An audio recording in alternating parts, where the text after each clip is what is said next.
अगर किसी बिना पक्षपात के देखा जाए, कहा जाए तो भाई साहब ये कहना गलत नहीं होगा कि हमारे स्वतंत्र भारत के इतिहास में इमरजेंसी का जो पहला दौर रहा वो काफी दिलचस्प रहा।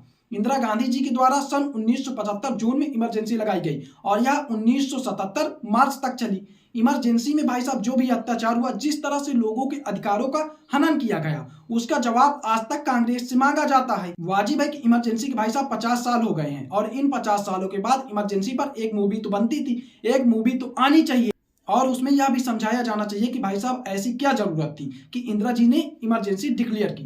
क्या ऐसी जरूरत पड़ी कि इंदिरा जी को इमरजेंसी लगानी पड़ी? उनके पास क्या और कोई ऑप्शन नहीं था? क्यों भाई साहब संजय गांधी को इमरजेंसी का सबसे बड़ा विलन बताया गया है? यह भी बात होनी चाहिए। और इंदिरा गांधी ने भाई साहब इमरजेंसी क्यों हटाई? क्योंकि उस समय उन पर कोई दबाव तो था नहीं, विपक्ष जो था वो पूरा जेल में था, किसी प्रकार का दबाव नहीं था। जो भाई साहब मीडिया थी वो तो उनके चरणों में पड़ी थी, तो क्यों उन्होंने इमरजेंसी आखिरकार हटाई? इस पर बात तो होनी चाहिए थी।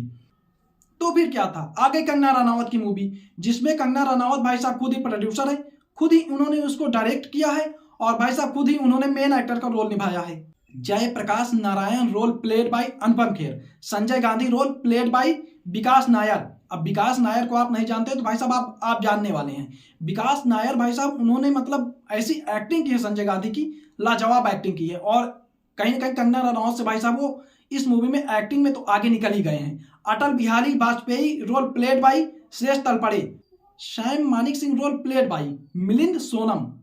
इस मूवी में इंदिरा गांधी के पूरे जीवन को भाई साहब 2 घंटे 15 मिनट में खत्म कर दिया गया है। उनको गूंगी गुड़िया से माँ दुर्गा की उपाधि कैसे मिली, कैसे लोगों ने उनको भाई साहब शेरनी कहा, सब कुछ दिखाया गया है, सब कुछ बताया गया है। इंदिरा गांधी ने भाई साहब कैसे बांग्लादेश को पाकिस्तान से अलग करवाया, कैसे उन्होंने भाई साहब अमेरिका को बताया कि मैं एक शेरनी हूं, उनको तानाशाह से माँ तक इस मूवी में दिखाया गया है। लेकिन अगर कमियों की बात की जाए तो भाई साहब कमियां तो काफी हैं इस मूवी में। सबसे बड़ी कमी तो कंगना रनावत खुद ही है। सबसे बड़ी जो गलती है उसको तो भाई साहब कहीं ना कहीं कंगना रनावत ने खुद ही की है।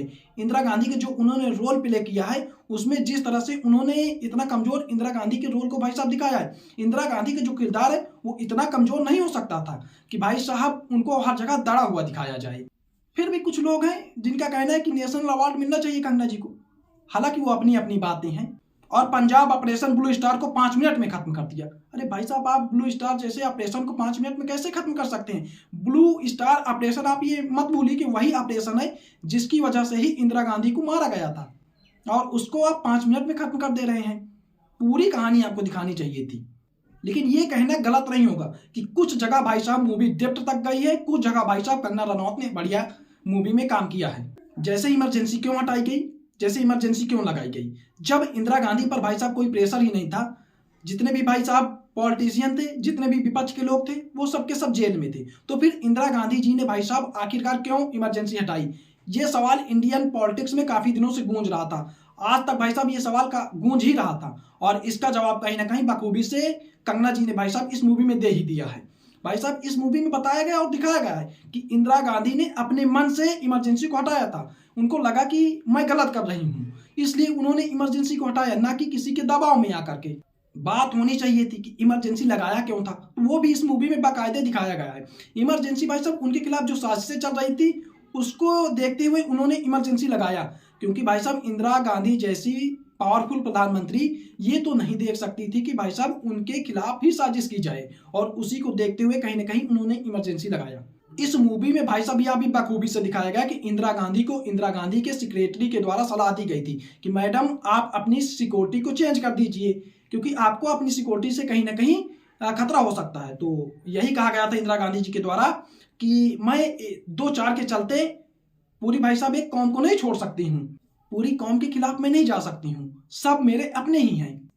कुछ जगह मूवी पर जरूर अच्छे से काम किया गया है। इस मूवी में भाई साहब अगर आपको इमरजेंसी के बारे में दिखाना था तो आपको भाई साहब इमरजेंसी ही दिखानी चाहिए थी। ये नहीं दिखाना चाहिए था कि इंदिरा गांधी के भाई साहब आप पूरा जीवन ही 2 घंटे 15 मिनट में खत्म कर दें, क्योंकि इंदिरा गांधी जैसी विशाल प्रधानमंत्री का भाई साहब आप 2 घंटे 15 मिनट में बायोग्राफी नहीं खत्म कर सकते हैं। अगर आपको उनकी बायोग्राफी ही बनाना था तो आपको नाम रख देना चाहिए था Indira Gandhi the untold story, फिर आपको इमरजेंसी नहीं रखना था नाम भाई। लेकिन अगर आप लोग इमरजेंसी रियलिटी में देखना चाहते हैं तो अभी भी कहीं ना कहीं डेप्थ तक जाकर के हमारे देश में इमरजेंसी जैसी मूवी बनना बाकी है, उसका इंतजार आप लोगों को कहीं ना कहीं अभी तक रहेगा। अब मूवी को लेकर के भाई साहब कंगना जी के लिए नेशनल अवार्ड की भी मांग हो रही है। कुछ लोगों का कहना है कि कंगना जी की जो एक्टिंग थी उससे हम काफ़ी प्रभावित हैं और इस मूवी की तरह हमने कंगना जी की कहीं भी एक्टिंग नहीं देखी है और भाई साहब इसके लिए कंगना जी को नेशनल अवार्ड देना चाहिए। ठीक है, अभी तो भाई साहब मूवी को टैक्स फ्री किया जाएगा और माननीय प्रधानमंत्री जी के द्वारा भी देखा जाएगा। नेशनल अवार्ड भी हो सकता है कंगना जी को दिया जाए। वैसे भाई साहब ये जो मूवी थी मुझे मेरे हिसाब से तो अभी भी इमरजेंसी जैसी मूवी बनी नहीं है कोई और उसका आना अभी भी बाकी रहेगा। कमेंट सेक्शन में बताइए कि भाई साहब आपको इमरजेंसी की स्टोरी कैसी लगी और चैनल को सब्सक्राइब जरूर करते जाइएगा।